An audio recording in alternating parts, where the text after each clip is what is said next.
Estamos de volta para a segunda parte da live do Instagram Toque de Bola JF nesta segunda-feira. No primeiro bloco, na primeira metade, você ficou sabendo aí que o Brasil e a Argentina, aquele jogo da confusão, a turma falou que era o jogo do Linneu por causa da Anvisa. O clássico da Anvisa. O jogo foi remarcado, mas ninguém quer jogar, ou quer, mas não quer daquele jeito, enfim, aquelas coisas que fazem parte do nosso glorioso futebol sul-americano. E aquela frase do Galvão, esse é o futebol brasileiro. Não tem nem diferença, né? Brasileiro, sul-americano, é tudo uma confusão só. Uma confusão só. A Roberta trouxe a atualização dos treinadores do Campeonato Mineiro que já caíram. No final de semana teve a troca do Uberlândia. A Lara trouxe a informação de que o Grêmio demitiu o Wagner Mancini no aniversário de uma das demissões do Wagner Mancini. O título da Beatriz Ferreira no boxe. No Campeonato Carioca, vai seguindo o Fluminense, os 4 grandes em primeiro lugar. Ontem nós tivemos aquele clássico meio surreal no Maranhão, Vasco e Botafogo, vitória do Botafogo por 1-0. Fluminense ganhou da Portuguesa 1-0, Flamengo ganhou 5-0 do Nova Iguaçu. Então, esse ano, pelo menos por enquanto, no Carioca, sem surpresa entre os 4 primeiros colocados. Não é isso? Vamos agora com o Wallace Matos. Daqui a pouco a gente vai falar do JF Vôlei. Você encontra nas nossas redes sociais avaliação dos treinadores, pontos, confusão, reclamação, tem pulo de revolta, tem pulo de alegria, tá tudo no Toque de Bola registrado nas nossas redes sociais e, é claro, também no portal. A gente vem tratando do arbitral do módulo 2 do Campeonato Mineiro, campeonato que tem previsão de participação de Tupi e de Tupinambás, mas o Wallace sempre fala, olha, tem aquele lance do Guarani, tem o tapetão, Guarani, Aimorés e tal, como é que eles vão administrar isso? Resultado, um pouco antes da gente entrar no ar, 4 e pouco por aí, a informação de que o arbitral não será mais na data prevista inicialmente, esse arbitral do módulo 2, não é isso, Wallace? Boa tarde. Exatamente, boa tarde, Ivan, boa tarde, Lara, pessoal que está ligado na gente nas redes sociais. Realmente, a agenda, né, na semana passada, e a semana passada parece que foi há meses atrás, né, de tanta coisa que acontece que a gente está também noticiando todo dia, né, Ivan, mas na semana passada a Federação Mineira de Futebol soltou um comunicado dizendo que o arbitral seria na quarta-feira dessa semana, dia 16 e tal, estava tudo bonitinho. Por quê? Porque o STJD tinha negado uma liminar que o Guarani, que foi derrotado no Tribunal de Justiça Desportiva de Minas Gerais, o TJD de Minas, deu ganho de causa ao Aimorés, que acionou o TJD porque o Guarani tinha inscrito 31 jogadores, um jogador a mais do que é permitido no módulo 2 do Campeonato Mineiro do ano passado. E aí o Guarani se defendeu, recorreu, foi derrotado em primeira instância e em segunda instância final no estado de Minas Gerais. E disse que ia lutar com todas as armas que pudesse para que fosse revertida a punição, que na verdade rebaixa o Guarani e deixa o Aimorés ainda vivo no módulo 2 para a temporada 2022. O Guarani recorreu ao STJD e pediu uma liminar, que não fosse feito nada do módulo 2, não fosse homologado, não fosse realizado o arbitral, enquanto não decidisse isso na justiça. O STJD negou essa liminar, ou seja, essa marcação do arbitral para a próxima quarta-feira, dia 16, estava legal, segundo o STJD. Mas, como o julgamento do mérito entrou na pauta do STJD, a Federação Mineira de Futebol prefere aguardar. Imagina a confusão. O Aimorés participa do arbitral, participa aí da confecção da tabela, e aí, vamos supor que na quinta-feira, um dia depois desse arbitral da Federação Mineira, o STJD dá grande causa ao Guarani. E aí tem que chamar o Guarani de novo, fazer um outro arbitral, uma outra tabela. Não que os dirigentes de Minas Gerais não gostem de confusão, Ivan, mas eles preferem evitar. Então, foi transportado para outra quarta-feira. A próxima quarta-feira, dia 16, saiu do dia 16, foi para o dia 23 agora de fevereiro, a definição, né? O arbitral que vai definir a tabela e demais detalhes da disputa do módulo 2 do Campeonato Mineiro. O que isso quer dizer, Ivan?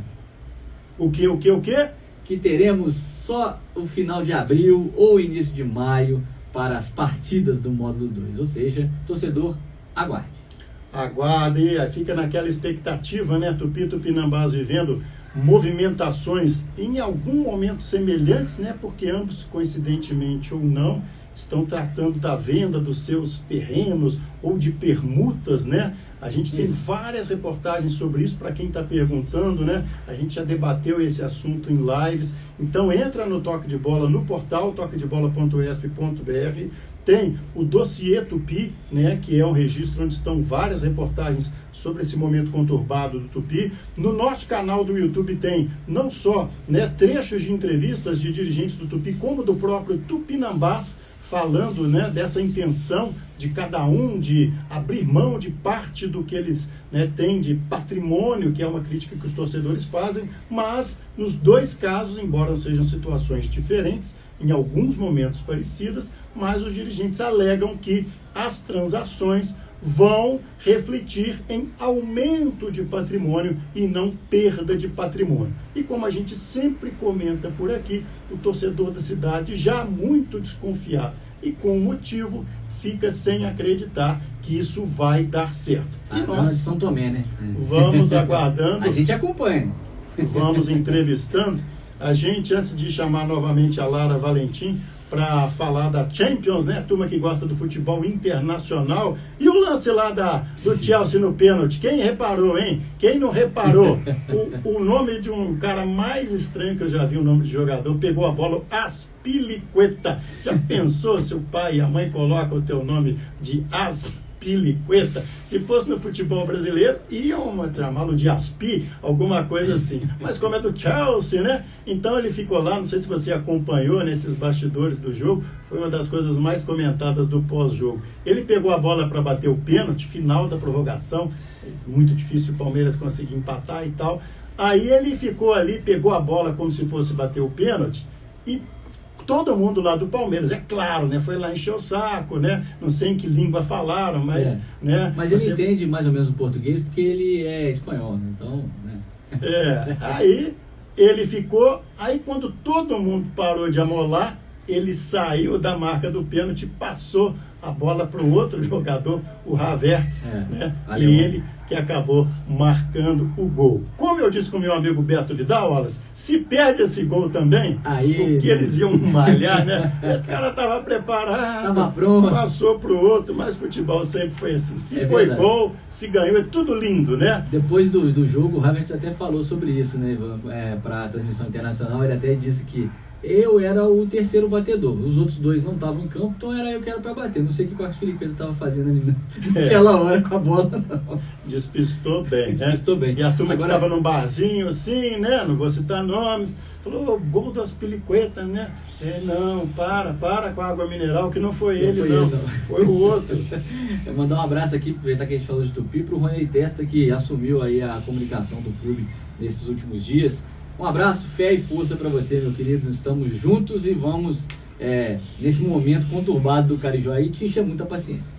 Tá certo. Entra no Toque de Bola, tem a crônica, o Herbert Brito tá aqui, a Sueli também, turma que estava na primeira parte, gente que entrou depois, o Leandro Augusto, o nosso Ronaldinho Dessá, grande Dessá, nosso companheiro do Pântano Clube Juiz de Fora, a Sandra tá por aqui, o Canto da Lua Funil, Léo, também está aqui o Barrão. Vamos falar um pouco dessa Champions League aí, Lara Valentim, porque tem agenda neste meio de semana, né? E vai começar finalmente agora as oitavas de final. E já vamos começar com o jogão. Tem PSG e Real Madrid, 5 da tarde, nesta terça-feira. O jogo de vida vai ser lá no Parque dos Príncipes. E o Neymar está confirmado. Não está confirmado como titular, mas está de volta ao time. E aí, vamos ver o que vai dar. Só confirmando, o jogo da volta vai ser no dia 9 de março. E aí, lá no campo do Real Madrid, no Santiago Bernabéu. E outro jogo também que vai acontecer nesta terça-feira, o Manchester City vai enfrentar o Sporting. Faz lá o primeiro jogo fora de casa. Esse jogo também marcado para 5 da tarde. Assim como PSG e Real, o jogo da volta também vai ser no dia 9. Já pode dar uma orientada aqui, Lara? Vai. É muito distante isso, rapaz. Hein? Agora, foi distante da fase de grupos até chegar nas oitavas. Tem essas férias, né? Eles têm férias entre as fases de grupo e agora eles têm férias, né? Não é nem em distância. Mas é muito distante, dia 9 de maio, não dá nem para poder fazer uma ondinha, um negócio mais perigoso, não. Fica 2 jogos separados, meio avulso, assim. Quem também entra em campo, somente na quarta-feira, vai ser o Bayern do querido Lewandowski, que enfrenta o RB Salzburg. E também o Liverpool tem pela frente a Internacional. Ambos os jogos também vão ser às 5 da tarde. Tem uma diferença. Os jogos da volta vão ser antes, dia 8 de março. Lembrando que os demais jogos da Champions vão ser somente na próxima semana. O Atlético de Madrid enfrenta o Manchester United, do Cristiano Ronaldo. O Benfica enfrenta o Ajax. O Chelsea, que a gente está falando agora exatamente sobre ele, também está nas oitavas, vai enfrentar o Lille. E o Vila Real encara o time da Juventus.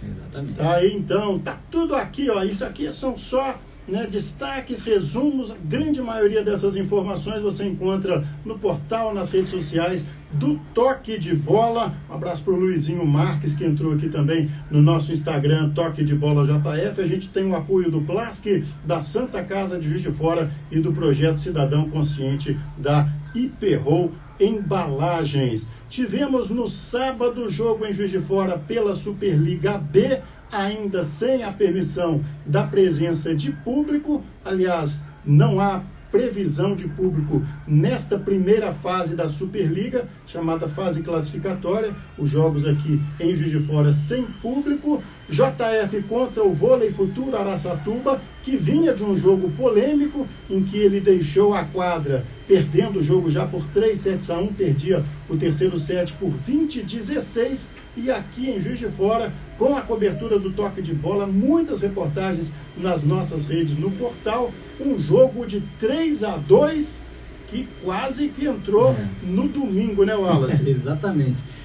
Um abraço pro pessoal do Vôlei Futuro aí, que compartilhou nossas postagens e deu uma moral lá e gostou bastante da cobertura. A gente está aqui realmente para isso. 3-2 com as parciais de 22-25 o primeiro set para os paulistas, depois 25-23 e 29-27 para o JF Vôlei, para mostrar como é que estava equilibrada a coisa. Aí veio um buraco, né, Ivan?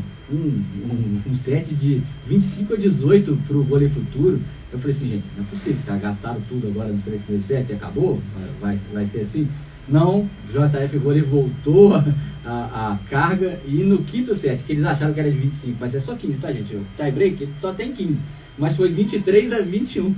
Foram 9 chances desperdiçadas pelo JF Vôlei para poder fechar. Sem placar eletrônico, né? Sem placar eletrônico, que foi deu um praticamente chute, um curso de memorização esse final de jogo.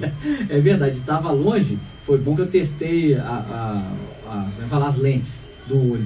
Não estou precisando de óculos ainda não, Ivan. Tava para enxergar o placar lá no fundinho lá, mas eu fui confirmar com as meninas no final e acabamos dando uma varada na água. Achamos que foi 22-20, não, na verdade foi 23-21. Mas o que importa é 2 de diferença. Aliás, o que importa é a bola não na rede, é a bola passando da rede. Exatamente, mas o Vôlei Futuro incomodou demais a equipe de Juiz de Fora com os saquezinhos táticos, tirando a velocidade do jogo, e Juiz de Fora teve que fazer vários ajustes na recepção para poder vencer a partida. Foi assim, estava liderando o primeiro set, foi assim que o Vôlei Futuro consegue virar o primeiro set e vencer a primeira parcial. Na segunda parcial, o Juiz de Fora já ajusta e ganha por 25-23, depois daquela parcial mais longa da partida, 29-27, com muito equilíbrio e com o Juiz de Fora realmente mostrando que esse time tem muito potencial e talento, que é o que diz o técnico Daniel Schmitz na nossa análise, que também está no ar nas redes sociais e no portal Toque de Bola. E foi o que ele falou, né, Ivan? A garotada, que é uma garotada mesmo desse tipo de JF Vôlei, a média de 22 anos de idade, com o Edwin, que é um pouco mais experiente ali, com 26, 27. Então, o resto é tudo mundo garoto, do Luiz, que é levantador, até os líberos lá. Então, a média de idade e a inexperiência ainda é grande, eles oscilam bastante, mas o talento também. O potencial desses garotos que estão defendendo o JF Vôlei esse ano é muito grande, e foi isso que o técnico Daniel Schmitz destacou no final da partida. Na análise dele, foi uma vitória da superação e de acreditar nesse potencial. Já do outro lado, o Ângelo Vercés estava bravo, tava bravo com a arbitragem. O pessoal do Vôlei Futuro, assim que acabou o jogo, foi para cima do árbitro, e dedo em riste, e xinga para lá, e volta para cá, e não sei o que lá. Mas a turma do Deixa Disso funcionou, Ivan. Eu não sei quem é que entrou lá no meio, porque eu só vi o Toledão, né? Um abraço pro Edson Toledo, atravessando a quadra, naquela calma dele, olhou, falou umas 3 palavras lá, o pessoal do Vôlei Futuro saiu, e foi mais calmo pro outro lado. Inclusive, na hora de me dar a entrevista, o Ângelo até foi mais cabeça fria. Ele alegou que o árbitro não teve coragem de marcar para o Vôlei Futuro 2 lances que marcou para o JF Vôlei, uma invasão em 2 toques, que na opinião da gente que estava lá nesse ginásio, em 2 toques eu realmente não vi. E o árbitro está muito melhor colocado para poder ver uma invasão por cima na rede do que eu, o Ângelo, até do que os jogadores que estão em quadra. Então, ele até fez o gesto, né, do quadradinho lá, o quadradinho do VAR, você conhece? Quadradinho do VAR? Então, ele fez o gesto lá que ele está no meio da rede e o quadradinho dele está dividido no meio. Então, ele vê perfeitamente quem invadiu ou não. Fato é que o pessoal do Vôlei Futuro perde a segunda partida seguida, né, uma sequência de 2 derrotas, uma por Niterói, que você falou que eles abandonaram o jogo, por 3-0 ficou o placar 25-0, 25-0, 25-0, e agora perde para o JF Vôlei por 3-2, uma equipe que foi montada para poder lutar lá em cima, já vai passando apuros na Superliga B.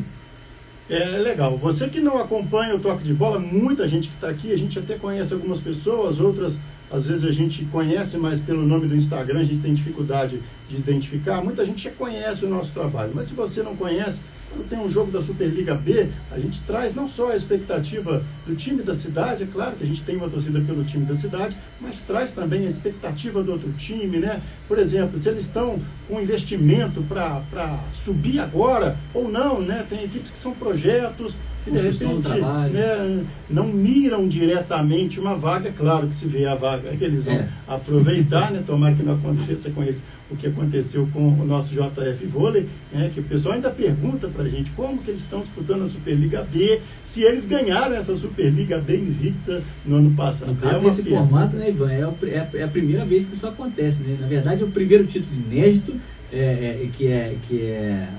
foi invicto, né? Esse é inédito, ninguém nunca tinha ganhado invicto a Superliga B nesse formato, e é a primeira vez que o campeão disputa a próxima edição da Superliga B também nesse formato. É verdade, é por causa disso. Depois, né, que conseguiu a vaga, tinha um prazo para informar a Confederação Brasileira de Voleibol a participação, fazer o Pix, né? Mas o Juiz de Fora não teve, segundo seus dirigentes, suporte ou aporte, aí a palavra pode variar, financeiro para, né, montar uma equipe. E aí o pessoal pergunta sobre aqueles projetos de incentivo. Aqueles projetos são específicos para a base do voleibol, né? Não se pode tirar, só um exemplo para não estender muito, o dinheiro dessa verba, por exemplo, para pagar um salário de um jogador da Superliga. É uma verba que tem, né, a destinação específica. A gente está só aproveitando porque são perguntas que o pessoal fala com a gente, porque o pessoal acompanha uma informação e de repente não acompanha a sequência e fala, mas vocês não falaram lá atrás que eles tinham uma verba do projeto de lei? Sim, mas essa verba não implica, né, numa confirmação de vaga numa Superliga, né, em vencimentos de jogadores. Você entrar numa Superliga principal e tentar montar um time competitivo, o investimento tem que ser feito. Deixa eu mandar um abraço aqui para o Bruno Brigato. Fala, Bruno. Vanter Clyde Said, desculpa se a pronúncia não está certa. O Luiz Ricardo, a Rosana, o Theo Ribeiro Bandeira, o Aquiles Gonçalves, Silvinho Paulino, todo mundo acompanhando. A gente tem um registro triste hoje, né, que já está no nosso portal. Muitos torcedores do Tupi que acompanharam o clube, o time na década de 80, vão se lembrar muito bem desse nome, Sidney, o Diabo Louro, que acabou falecendo, né? A gente recebeu essa informação hoje. Um abraço até para o Marcelinho Risato, o nosso comentarista convidado dos Jogos do Tupi. Sidney jogava com a camisa 10, era um meia. O nosso Ronaldinho Campos, né? A gente já ouviu, já está na matéria do Toque de Bola. De uma época, o Wallace, em que o Tupi tinha vários jogos no campo do esporte, né? Todo mundo lembra, como você citou na abertura da matéria do Tupi, de 1985. Tem um dos jogos, né, que fazem parte de uma escrita, Juiz de Fora. Tupi ficou muito tempo sem perder para o Atlético em Juiz de Fora.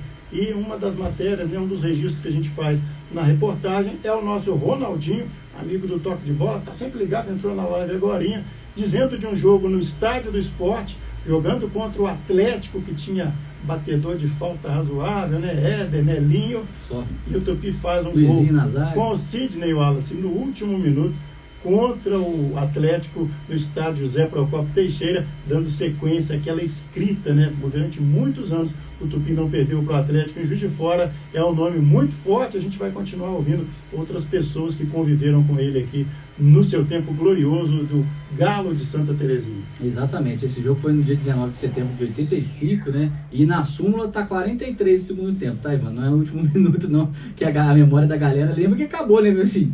Depois o pessoal foi pular, foi comemorar e nem lembra do que aconteceu logo depois desse gol do Sidney. E a história curiosa do Ronaldo contando o que aconteceu na barreira, mas aí você acessa lá o Toque de Bola para poder saber o que eles estavam fazendo com o Sidney na barreira antes dele fazer o gol, antes de ele meter 1-0 no Atlético aqui e o Atlético levar para Belo Horizonte mais uma derrota nessa sequência invicta do Tupi aqui entre o final da década de 80 e início da década de 90, aqui em Juiz de Fora, não perdendo para o Galo. O Sidney, que nasceu em Estância, em Sergipe, e morava lá, voltou para sua terra natal, aposentou em 88 no Bangu. A carreira dele é curtinha, são 6, 7 anos só de futebol.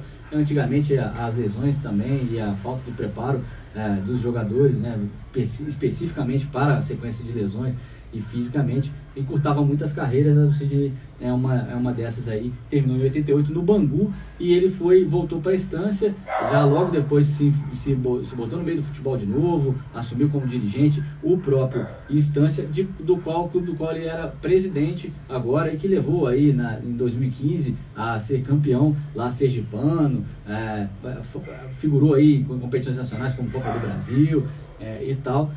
O Sidney era o presidente do Estância e levou o outro time, o Estanciano, né, ao título, e era presidente do Estância desta feita, e acabou falecendo aí depois de uma batalha contra o câncer. Ele chegou a ter alta, ele passou por 2 cirurgias em janeiro, chegou a ter alta do hospital na segunda-feira, dia 7 de fevereiro, mas nesse último domingo acabou sendo internado e falecendo na madrugada dessa segunda-feira. E a gente manda os nossos sentimentos para a família e para a torcida carijó, que lembra com alegria do Sidney vestindo a camisa do Tupi. Foi um aninho só, mas marcou a história do Tupi, viu? É um timaço, gente, um timaço do Tupi na década de 80, grandes jogos ali. Bicampeão mineiro do interior, 84 e 85. No Estádio do Esporte, é claro, né? E o torcedor mais saudoso do Tupi, inevitável, fica triste com a situação de hoje, principalmente quando ele dá uma olhada na escalação desses times da década de 80, muito jogador bom, uma geração muito boa, ao Sidney e aos familiares aí,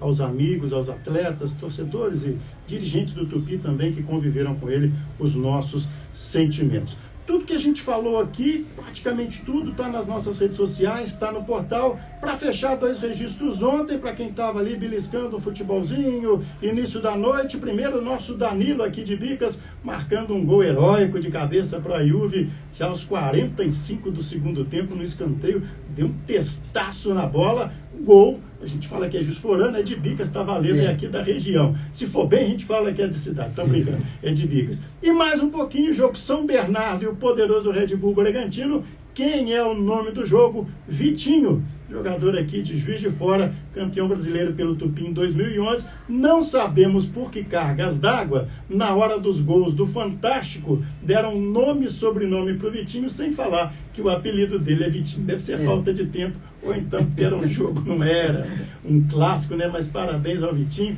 A gente acompanhou o drama dele aqui, contundido em Juiz de Fora, e continua jogando um bolão, bateu no cantinho. O cabelo ainda tá a piscina ainda, né? Tá cheio, mas dá para ver o fundo. E para ganhar do Red Bull hoje é difícil, hein? Exatamente.